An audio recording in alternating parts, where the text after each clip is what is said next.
Hello friends, let us now learn some important points about ventilator corrective steps. First and foremost, when you put a mask, you should make sure that the mask should be appropriate in size and it should form a tight seal. This mask should form a tight seal, should be present between the mask and the face. The seal which is present between the mask and the face should be tight. Then the head of the baby is extended slightly.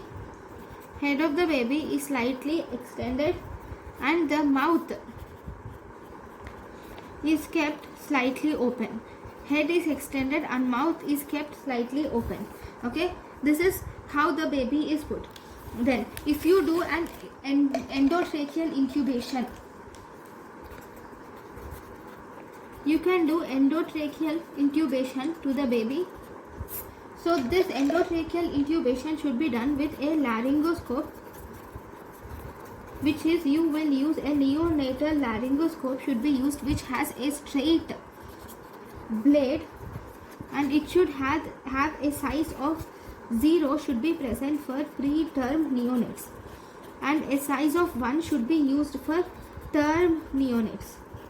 Okay, now if you see the endotracheal tube size,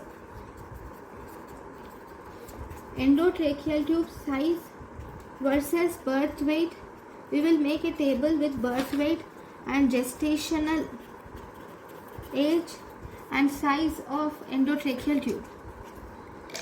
So if you see that if the birth weight of the baby is less than 1000 grams and gestational age is less than 28 weeks, then 2.5 millimeter size of tube is used. If the weight of the baby is 1000 to 2000 grams and if the gestational age is 28 to 34 weeks, then 3 millimeters of endotracheal tube is used. If the birth weight is more than 2000 grams with 34 weeks of gestational age, then 3.5 millimeters of endotracheal tube is used.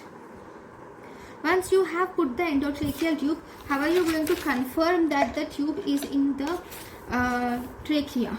So ways to confirm that endotracheal tube is in trachea. So if you see what are the ways, first you will see that there will be bilateral visible chest raise is seen with each breath. With each breath you will see that the chest will raise equally. Then you will see that there will be improvement in the vital parameters are seen. That means vital parameters like the heart rate, color and some SpO2 will be improved in the baby. And if you auscultate the chest, you will see bilateral visible audible breath sounds can be heard in the chest. And if you see the endotracheal tube clearly, you will see presence of misting of endotracheal tube is seen with each breath. And you will also see that the EtCO2 determination can also be done with the help of capnography. And this capnography will show that some readings if the endotracheal tube is in the trachea. And you can also do a chest x-ray can be done in the AP view.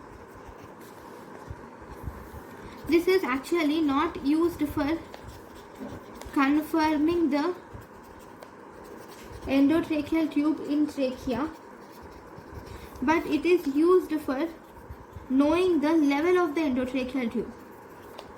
For knowing the level of endotracheal tube, we use this chest x-ray. So the tip of the endotracheal tube should be kept.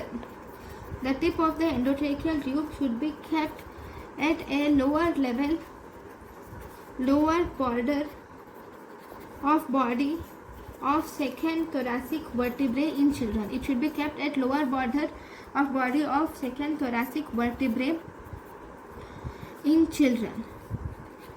Okay, now this is about the ways to confirm the endotracheal tube in trachea. Thank you.